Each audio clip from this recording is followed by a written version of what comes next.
So Daniel, welcome to the podcast, Social Workers Matter. It's lovely to have you here. Thank you so much for agreeing to meet with me. Yeah, thank you for having me. Sorry? Thank you for having me. Yeah. Oh gosh, yes, without a doubt. I mean, we met not very long ago, and even the way we met was a bit strange because I thought I saw you somewhere, and it was absolutely my imagination. And then, of course, in speaking to you, I thought, well, absolutely, you would be a great person to speak to on the podcast about your work, some of your background, and, you know, clearly some of your aspirations for the future. And for those who regularly listen to this podcast, you know, we don't only speak to people in social work. We speak to people who are also in allied professions or are in the kind of self-care industry. So it's not just limited to social workers or social work managers, etc. And I'm sure our discussions will have tremendous value for the audience as well. So Daniel, can we just start then by you saying a little bit about yourself and you know what you're currently doing and what you've done in the past? Okay. Well, yeah, my name is Daniel. From Southeast London. I've been there, born and bred all my life. Okay. Schooled there. Done everything, schooled, worked, everything. At the moment, I'm a trainee educational psychologist. I'm in my third year of training. It's your final? Yeah, final, last at least 2 months. Yes, I'm I'm on the last stretch. So yes. It's very busy. But yeah, challenging, and there's definitely been some growth through that. But yeah, prior to that, I was an assistant educational psychologist. Where I was sort of introduced to the role of an educational psychologist. I know I came into that role as quite raw, as before that, I was a teacher. So I taught for about 2.5 years. What was your age range when you were teaching? So I started off in year 4. Which how old are the kids in year 4, Daniel? Sorry, some of us are a bit. I know, yeah. So I was just thinking, I think year 4 should be around 7 and 8. Okay. Yeah, because year 7 is the beginning of high school. Yeah. Okay. So then that was my first year, and then my second year I was in year 6. Oh wow. Okay. So preparing them for the transition. Yeah. So they were 11-year-olds, and that was extremely challenging. I think that was me coming out of uni. I was googly-eyed. Yeah, well, knew everything in theory, but in practice, I guess it was a whole different story. It was definitely, I think where I honed my skills and definitely my approach to working with children and families, and definitely what sparked my interest in educational psychology itself. So so that was my journey. So from undergraduate, went into teaching. I guess in the mix of that as well, let me not miss that out, that I was doing a master's course in child and adolescent mental health. And that was at UCL. I did that part-time across 2 years, and that was quite good. So that allowed me to sort of pay for that upfront, so I could work as well as study, so I could fund that as well as be learning as well. Yeah. Okay. So your current course is your second master's? No, yeah. So my current course is a professional doctorate in child and educational psychology. So once I finish, I will be working as a practitioner psychologist. Okay. So psychology, yeah. Oh, that's brilliant. So what I guess I'm curious about is why Ed Psych? What was it that made you want to take that journey? Yeah, so it's quite interesting. I always wanted to work with children, and so whilst I was teaching, I remember the sort of philosophy they gave us whilst I was training as a teacher. And it was always about, like, you know, in your first few months, you've got to be strict and firm so they know who's boss, etc. Then after that, you can loosen the reins. Wow. And I just found myself sort of pretending to be someone who I'm not. Okay. And just thinking about my psychology background and thinking about forming relationships with the children, I think that was really important for me, because I think a lot of these children are coming from different backgrounds. They're coming from different walks of life. They're coming from different environments which are impacting their way of being. And I felt, actually, I need to be understanding this. So slowly but surely, I was introducing that into my classroom strategies, particularly with my behavior management. I was helping children to see basically how certain situations would cause them to behave in certain ways, and how those and basically what consequences that would lead to. Hopefully, to sort of encourage them to make more positive behavior choices, rather than being punitive and saying, actually, you know, if you muck around, I'll make you miss your play. Because you know, part of my role is not only just to be sort of teaching them, you know, maths, English, science, but we're also teaching them life skills. We're also teaching how to relate to each other, and also just thinking about, actually, everything I'm doing in the classroom is geared to make sure you have the most effective learning experience. So I'm not here to punish you. And so, yeah, that fed into a lot of the way I viewed the children's behavior. And I was thinking, actually, I want to be doing this on a wider scale. I want to be doing this not only in this classroom, I want to be doing it across schools. So yeah, I took the jump. I saw an assistant psychologist role, and I thought, actually, this is perfect. You know, that there was also, in that assistant psychologist role, part of it was research based. So we were looking at creating a parent program, and basically reviewing the efficacy of it and how that improved parents' relationship with their children. But anyway, that's another story. But anyway, and really sounds interesting, because I do think that, I mean, most of my experience has been in working with children and families in terms of my practice, and some of what you're saying, it really does resonate, and I'm sure will resonate with our listeners, because you started by talking about the importance and the centrality of relationship. And it sounds as though that underpins your approach greatly. So tell us a little bit about the thing you were doing, the parenting thing you were doing. Or involved in. Again, it was quite interesting, because, you know, in my teaching role, I wasn't explicitly using psychology. So I was moving into a role which involved the explicit use of psychological theory, and it's been something that I hadn't been practicing for a while. So I came in there quite raw, but in essence, what we were doing was using psychological theory, mainly the idea of attachment theory, mixed in with growth mindset. Carol Dweck, I don't know, most people would have heard of that. And, you know, personal construct psychology as well, thinking about how our constructs of the world influence how we behave and interact with others. And the purpose of this was to mesh all of this into a course, and to support parents in building effective relationships with their children. Along those lines. So we were first thinking about how the parents' own attachment experiences from when they were young influence who they are as parents. So it's almost, I didn't see myself as someone who was imparting knowledge, but I was more so a facilitator of a discussion. They provided all the material. I was simply bringing the pieces together, basically. I mean, when as I'm thinking, as you're speaking there, I'm thinking, well, for many people, that sort of inner knowledge is crucial if they're wanting to hear.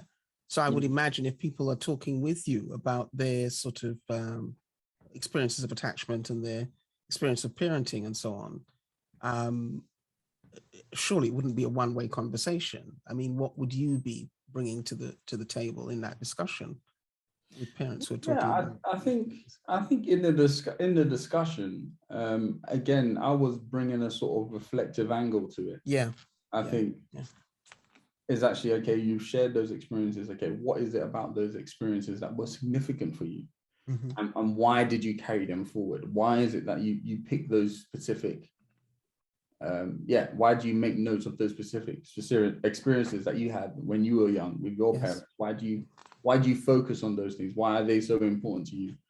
And basically, helping parents to think about their approach to their children and how those attachment experiences can also act as a map, which sort of instructs them in the way they deal with the multiple situations they find themselves in with their children.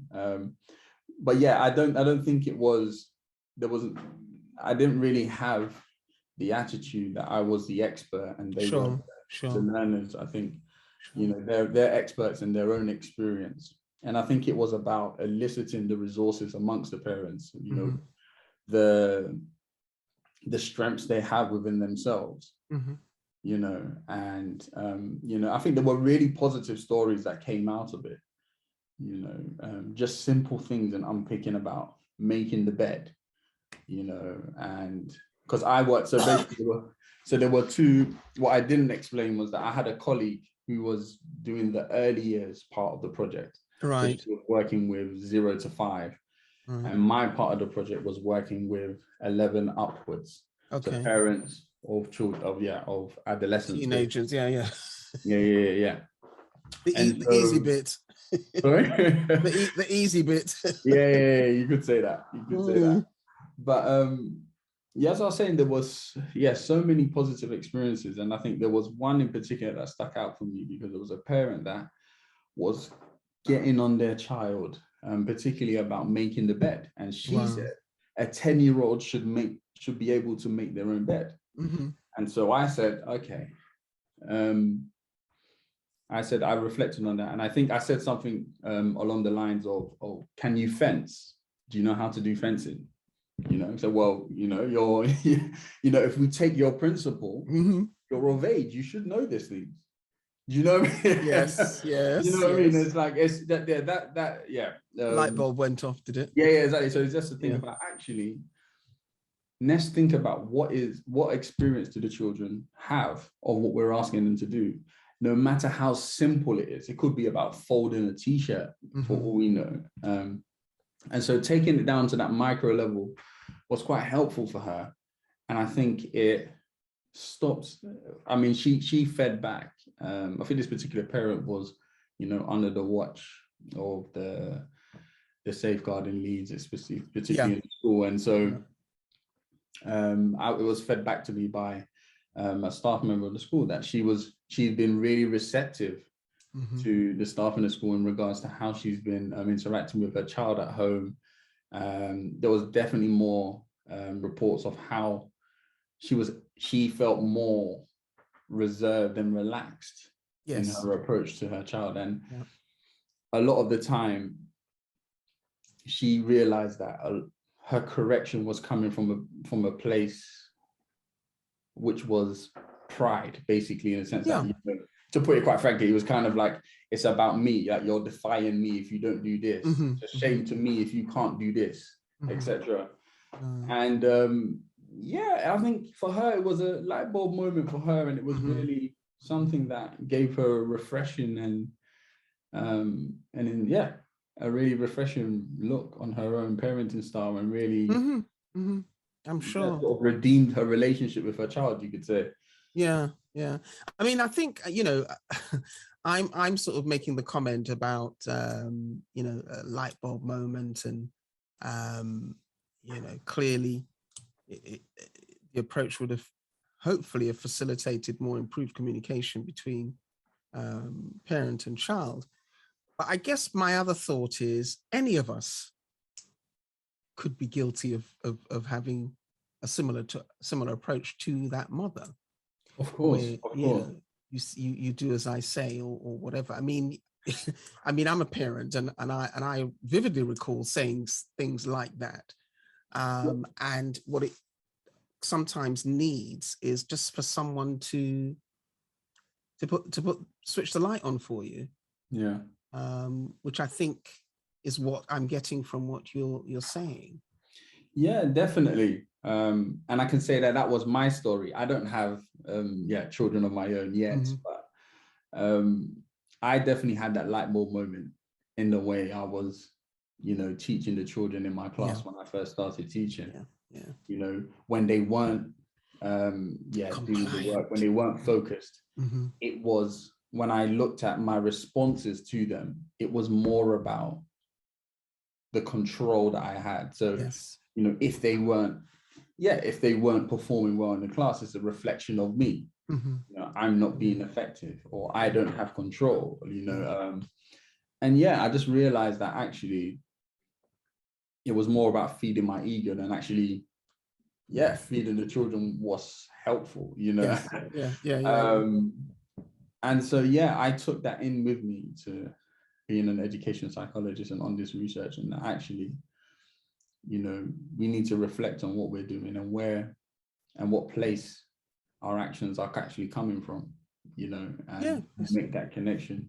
Good insight. So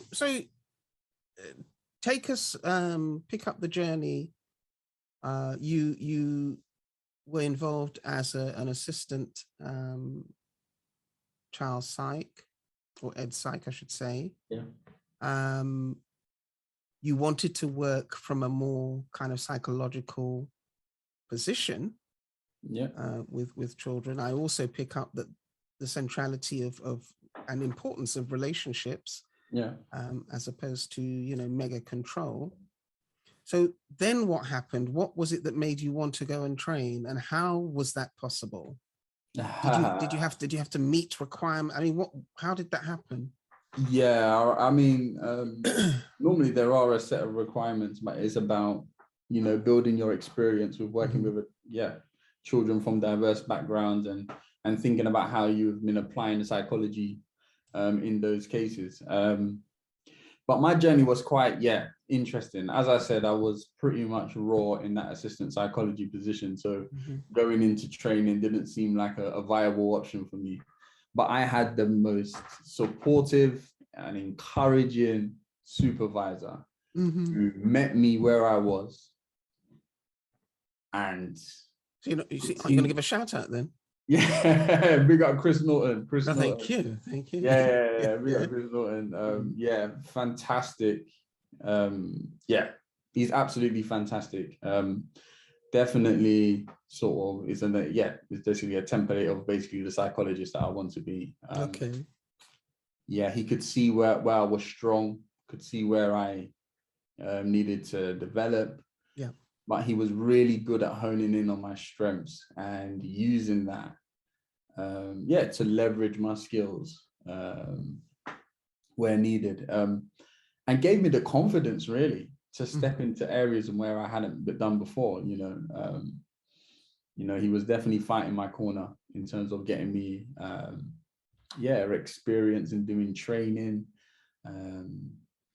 understanding more about psychology, developing my understanding of theory, and eventually just helping me apply to get onto the course. So I was in a place where I was actually just not feeling confident at all. But when he came in, definitely, he was a big inspiration. So I think, I always wanted to become a psychologist, but didn't think it was viable because of where my confidence was at that point in time. So it was owing to my supervisor at the time showing me what I could do.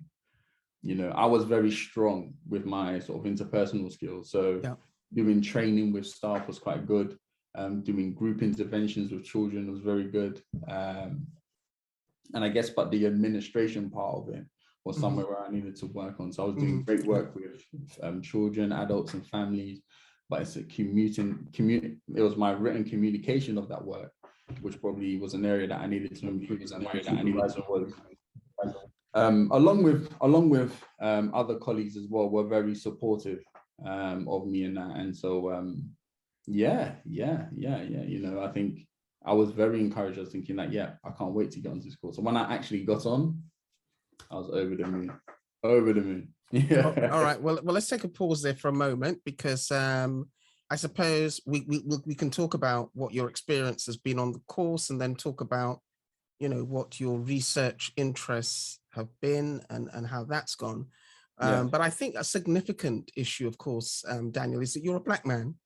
Yeah. And I mean, I don't know what observations or insights or commentary you want to give to that particular aspect of your of your position. What has been the difference it's made, or what have you felt like being in this environment?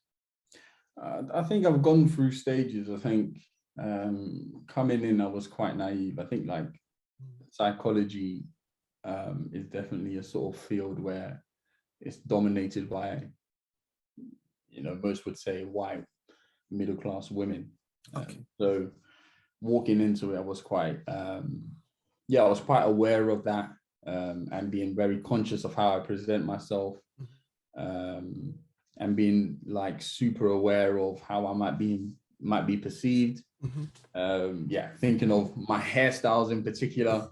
I even remember before going to my interview. Now, this is no reflection on the actual professionals that did the interview to get onto the course, but I was so conscious. I said I didn't want anything to sort of mar the impression they got of me. So I actually I had twists, which and I had, the tips were dyed auburn. And so so I literally said, no, you know what, I'm going to shave it off on the interview. So I shaved it all off. Oh, wow. And so I don't think getting on the course was owing to that, but it just shows you my journey in terms of like, you know, where I'm at now. You know, I've got dreadlocks now, and so I've kind of moved away from that. You're back. I'm back. But yeah, I think I'm very conscious in the way of it, in my way of being. Not only am I Black, I'm a Black African male. Yes. And so people are gonna have unconscious stereotypes about me, and that's going to lead to certain expectations of me.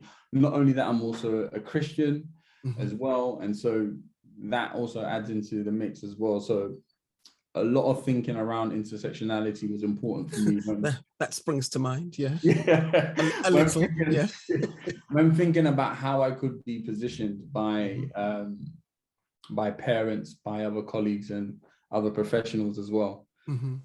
I definitely felt that maybe certain parents were talking to me in particular ways because they thought I would not be as professional as the other individuals that they may have met. Oh, God. Okay. Because of being Black and young, you know what I mean. But I think rather than seeing it as a barrier, I kind of just see it as my uniqueness. Yes. And so it's what makes me original. I'm not trying to be a carbon copy of what came before, you know. I want to be able to relate to the people that I'm working with, and they're your everyday people. You know, I'm not, you know, I'm working with the parent that I can just walk past on the street, you know, the child that I once was, you know what I mean? And I think it's also about representation as well. Even though I could be possibly positioned in certain ways, it's important to have Black male representation in roles like this, where we're looking after not only the learning and development of children, but also the social and emotional well-being. And I think me being a Black Ghanaian man, I bring an understanding of culture, which, you know, which is quite, again, unique, I would say. You know, and definitely helps me to relate to parents and families as well. Okay, brilliant. I mean, you know, right on the button really, as far as that's concerned. So, you know, thanks for sharing that. And I mean, no doubt as you continue in your career, you know, there'll be more kind of insights and no doubt challenges and complex situations that you will have to address and so on. But so take us now to your training, or the program that you've been on, and what has sparked your interest in terms of, well, not sparked your interest because you almost finished your dissertation, aren't you? Your thesis. Yeah. Yeah. So tell us a bit about that. What happened when you began the course, and what have you been through on the course, and where are you now? I think, at the start of the course, I was, actually, it'd be better to say where I'm at now. So at the moment, I'm at, at the moment now, I'm in the process of completing my thesis, my research, which is basically looking at what we can learn about the experiences of Black Caribbean boys in secondary school within the UK.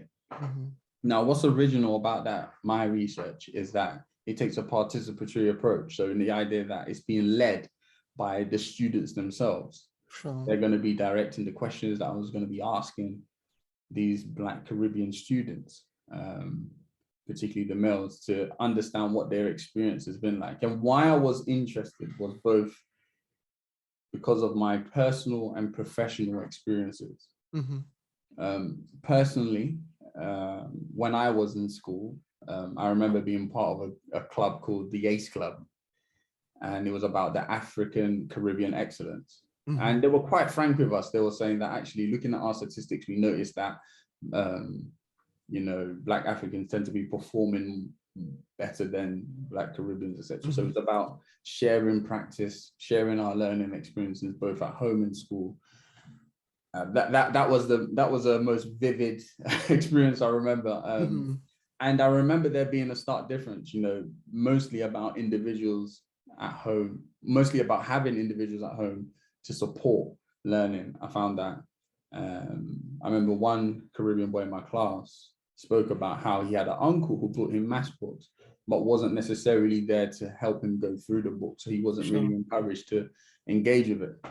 And I know my dad was 100%, like my dad would not buy me toys, but he would have, his bank account will be open to buy you all the CGP books, whatever books you want.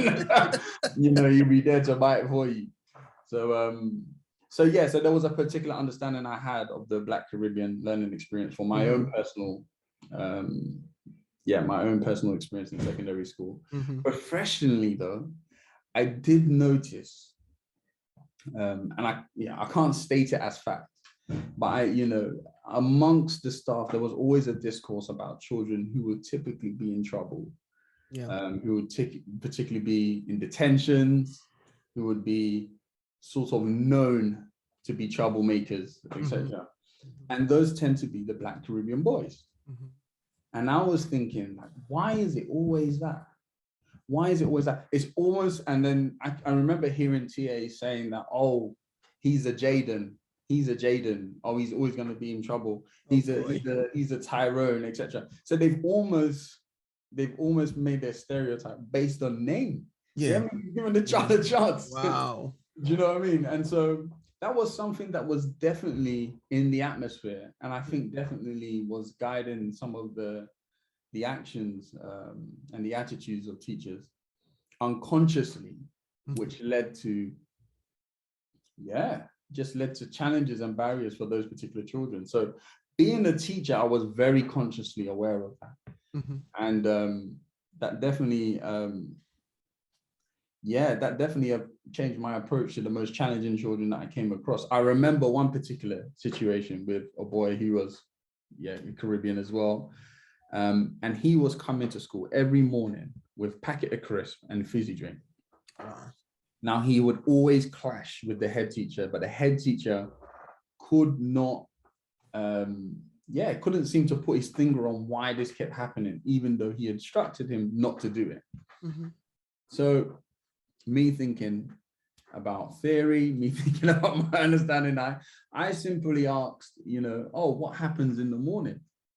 I had a conversation with mum and him and said, what happens in the morning? Because the head teacher said that I should just keep him in that break. And I was like, and then mum explained to me that she goes off to study, and he's in year 6, he goes to school by himself. And so she leaves him to make his own breakfast. But sometimes what he does is just take the change that he sees on the counter and goes to the shop. And the fizzy drink and crisp is his breakfast of choice. Yeah, exactly. So then I explained that actually that's quite an innocent intention.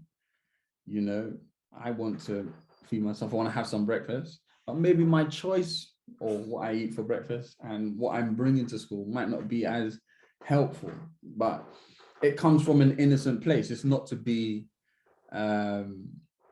dismissive of the school rules. Is actually that I'm just trying to eat, and that's what he was trying to get across, but he wasn't able to articulate that. Right. So with my further education investigation, I was just like, why don't we just prepare a bowl? Mom, why don't you just prepare a bowl of him with his favorite cereal, what the things you like to eat? Take some time, eat that. You know I shouldn't have said this, but it's better for you to even to be late, that you knowing that you've eaten a proper breakfast, than to come on time with a fizzy drink and crisp and get in trouble. Yeah, you know what I mean? But obviously come on time, basically. But yeah, that was just an example of things that could happen. And I know that, he was getting a reputation amongst the staff, like, he's always causing trouble. And the head at the time was supporting that sort of narrative about the child, but unconsciously again. And so going into further study, in my first year, my first year I came across a paper. There's a professor at Oxford, Steve Strand, and he's doing research on the disproportionality of the identification of special educational needs amongst children. And what he spotted was that particularly, children from Black Caribbean background were being identified disproportionately with SEMH needs, so social and emotional mental health needs. And in the discussion, he was putting it down to, the understanding that teachers have of different cultures and how that might influence their interpretations of behaviors. And how children just generally are. And I was like, I actually agree with that, I actually agree with that. Because culture informs, for parents, culture informs their attitude to parenting and behaviors that they encourage and discourage. And you can see how that can then cascade down to the child and how they make their choices of actions, etc. So I was very intrigued by that, to the point where, I shared the research of my placement, and that sort of sparked a conversation in, what are we seeing amongst the Black Caribbean children in our borough? Like, is it the same? Is it the same reflected in this research?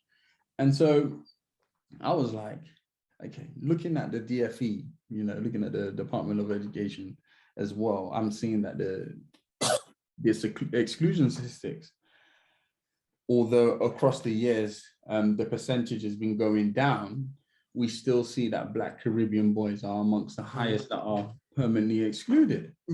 And this has been going on for nearly 2 decades. Yeah. And so I think even probably more than that, isn't it? And I was just thinking, actually, what is actually happening on the ground for these kids? Like, what's happening on the ground? Like, how is this affecting their experience of secondary school? Do they notice this particular bias in terms of exclusions? Does it impact their perspective on their aspirations, etc., and all those things, sort of things? So I didn't want to put my fingerprints all over it too much. I thought, actually, I need the students themselves. I need this to be original. I need the students themselves to direct this research. Okay. And that's how I ended up where I am right now with this. Okay. No, that's really interesting. Yeah. I mean, the other thing that I guess I also should mention is I sort of supervise doctoral students and master's students. So I'm hoping some of what you're sharing will also be instructive to them in terms of the research piece. I mean, the outcomes absolutely are great, but the actual doing of the research, it would be good to hear what is it you actually did? How did you engage these young people to be participants in this thing? Yeah, so that was a recruitment for this study was very difficult. I think for a number of reasons, but I think the schools that I engaged with, one, given the current climate around George Floyd, the Black Lives Matter, and schools kind of develop their anti-racist practice, and probably thinking about the attainment of those specific pupils in their schools were kind of like, actually, we don't want to expose ourselves. This might, what if it shows more negative things than positives? So I think schools were quite defensive. And I found myself having to push the barriers, I think. So I actually I ended up going to another borough, not the borough that I was currently doing my placement in. I had to go to another borough and recruit from a school there, where Black Caribbean boys were probably the majority. Right. And so, I think, so from there, once I got the participants, it was simply just getting a focus group. And I just laid to them. I kept it very stripped back, very simple, and just said that, look, this is who I am. This is what I'm doing. Guys, I need your help. I want to learn about what secondary school has been for you. What would be the important questions that I would need to ask in order to understand your experience at secondary school? So simply, we just facilitated a discussion about what the important things were. Then they were bringing up themes of cultures, having teachers that share the same culture, identity, friendships, and particular dynamics with peers, school policies, etc. And also just, there's a lot of conversation as well about the portrayal of Black people in general across, media, different media channels, whether it be social media, whether it be through print, the news, etc. So this is almost like a list of concerns these young boys would have about their lived experience on a day-to-day basis. It's reading like a sort of a shopping list of things that they're concerned about. Yeah, and I think the tricky part was, how do we phrase this in a sort of open question in order for people to answer this in a constructive way? And that's where they needed a bit of support, giving examples of questions, and then they phrased the questions themselves. And so we ended up with a list of 6 questions, and that formed of a semi-structured interview schedule. And then I took that away to interview 4 separate students, and to think about what their take was on those particular themes. And it was really interesting.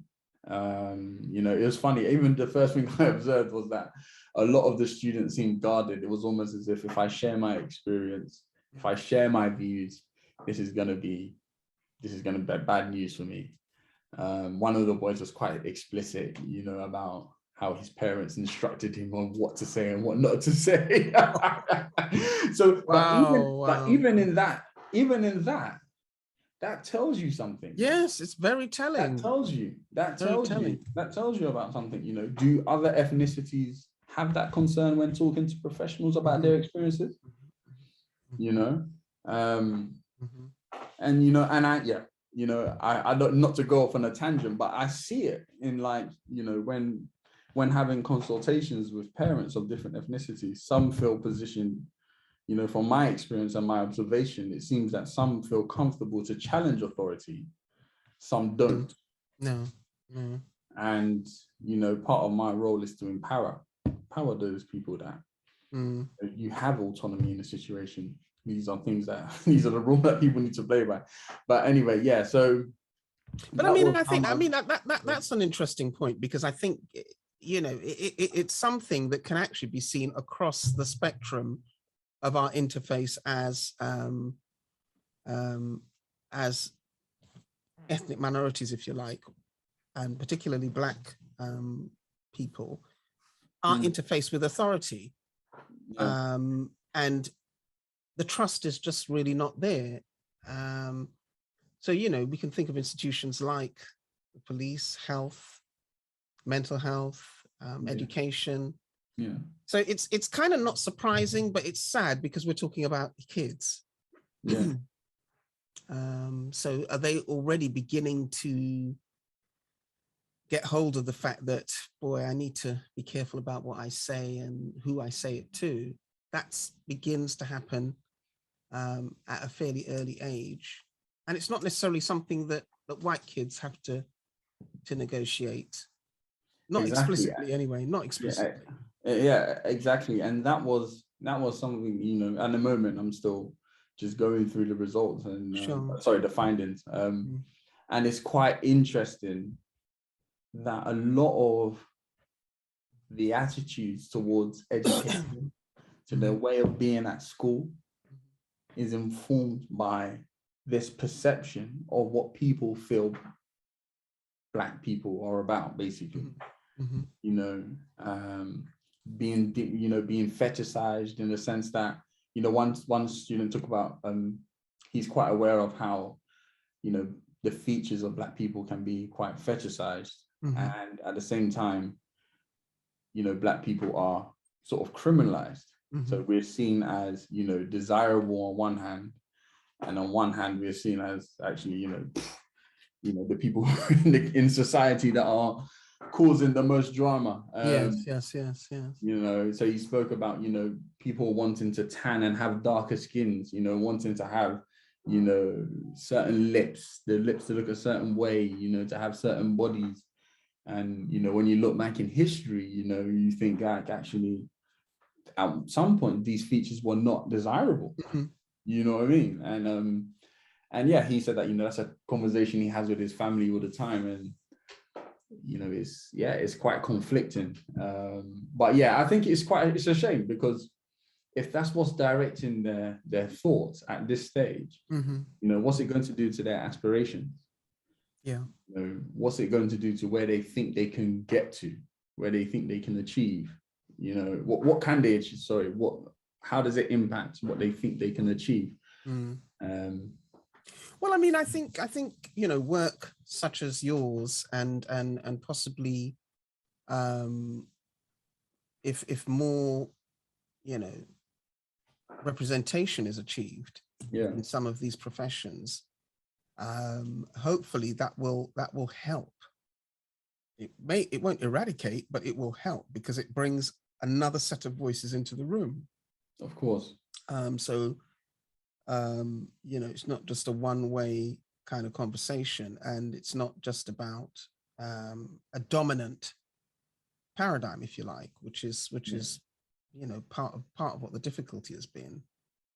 And I guess sometimes, isn't it, is a mixture. And I don't know, maybe you could speak on this more, because I think sometimes, you know, I mean, you've got experience in social work, obviously, and I guess, you know, your role in a sense is quite different to the role of an educational psychologist.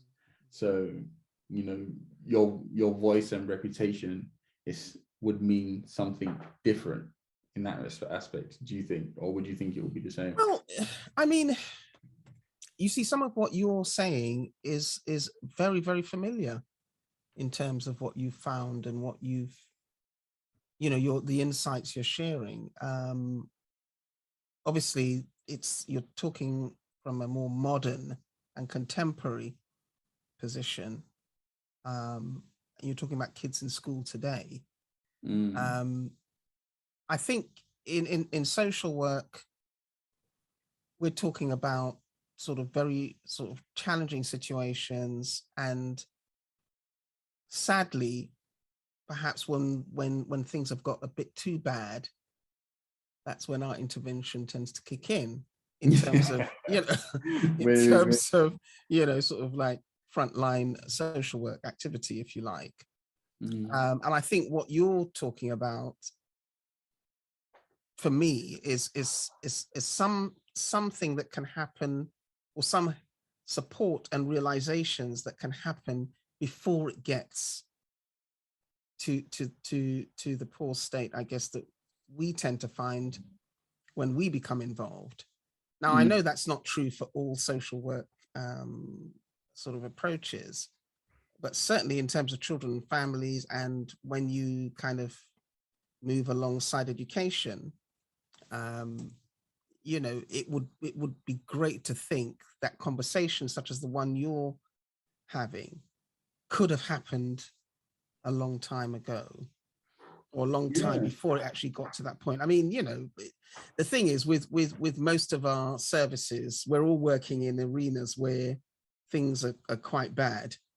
But do you understand what I'm saying about the potential early intervention? That's what I was gonna say. That's the phrase I was just gonna use. But no, because I totally agree, and I think you know, when there's an argument about, you know, this sort of, you know, this about, you know, systemic racism, you know, within institutions, etc.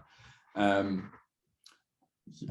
see it, but I also feel that being on the ground, I need to do something about it, you know what I mean? And part of my role is that early intervention phase, you know, so I think making sure that parents are informed about policies, you know, they're informed about processes such as their education, health and care plan, if needed.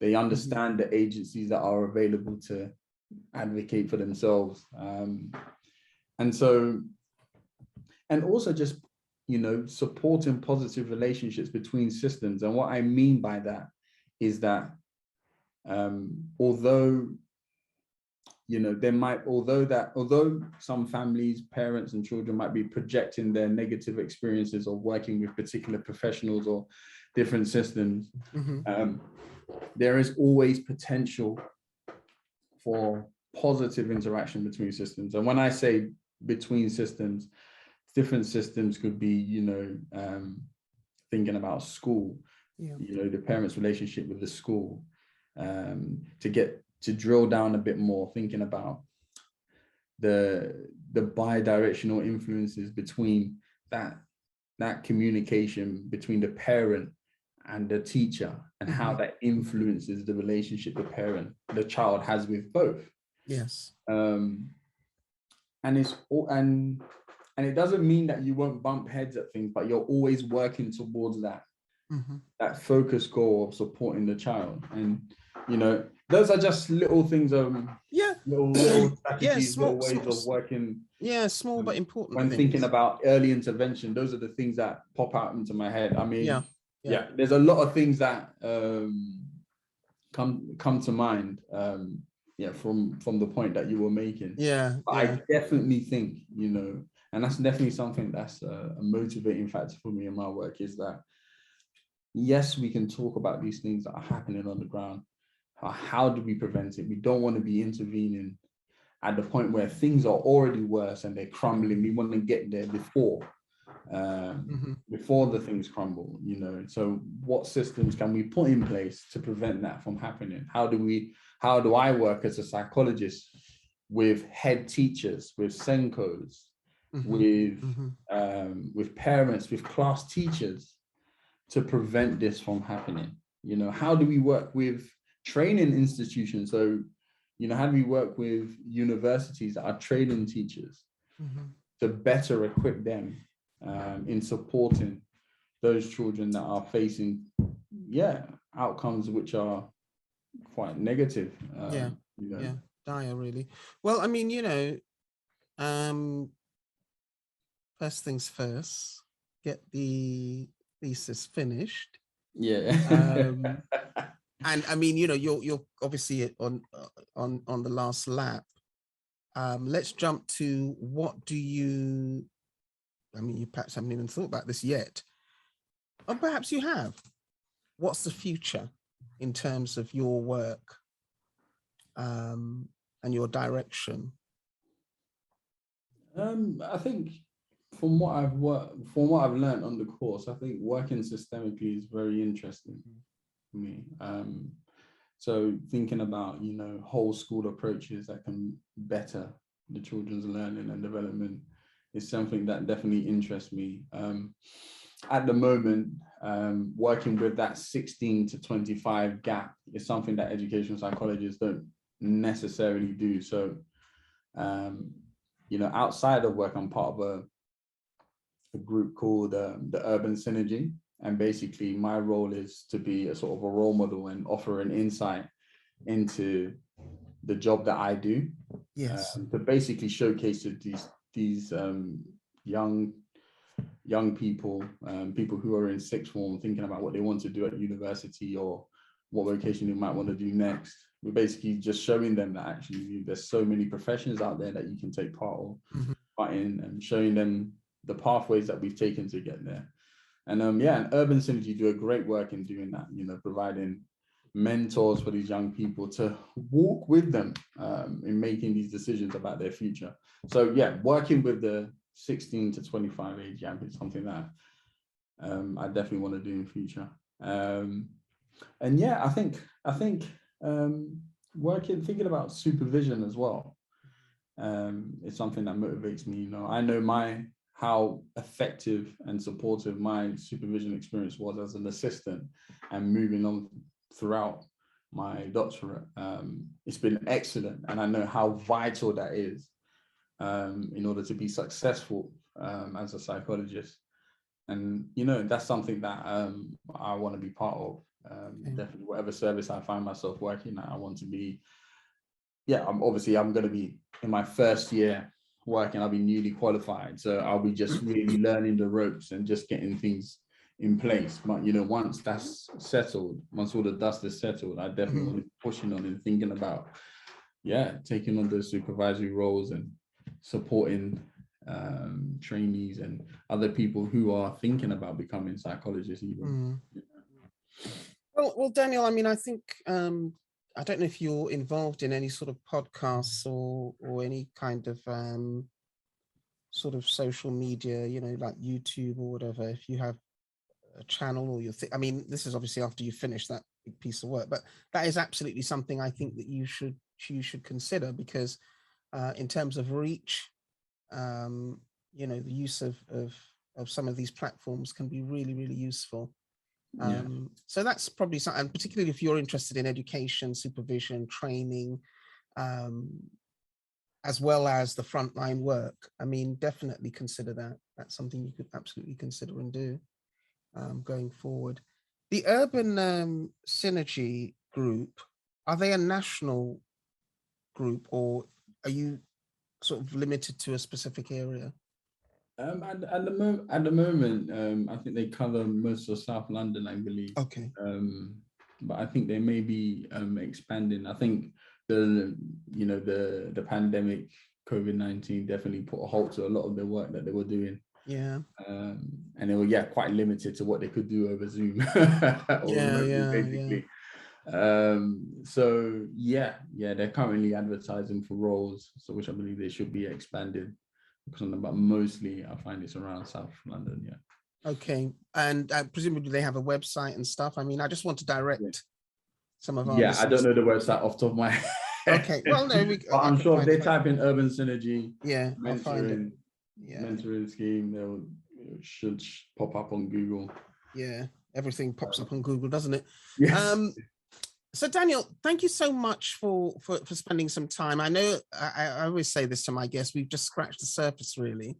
But is there anything that you want to, any thoughts that you want to leave us with as we move towards the end of our chat? I think it's interesting. There's so many things I could say, and you don't want to sound cliche, but what would be the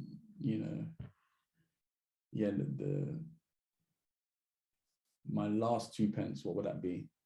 I think I would go with relationships. I think whatever path you're on, for the individual, professional, for the parent working with their child or with a school, relationships are key. And within those relationships, particularly focusing on yeah, within those relationships, you might have at work, you might have either a child or parent with the school, etc. Whatever dynamic that takes. Yeah, you want to be aware that the interactions within those relationships are definitely supporting, are bringing out a certain outcome. So you want to be coming into those relationships with an attitude that actually, no matter the negative experiences we face in that relationship or the positive experiences, we want to be nurturing those relationships, particularly with what I see with families and schools. We want to be building relationships with the professionals at schools in order to foster a better development for the child, to become independent, confident, and resilient in their adolescence and further into their adulthood.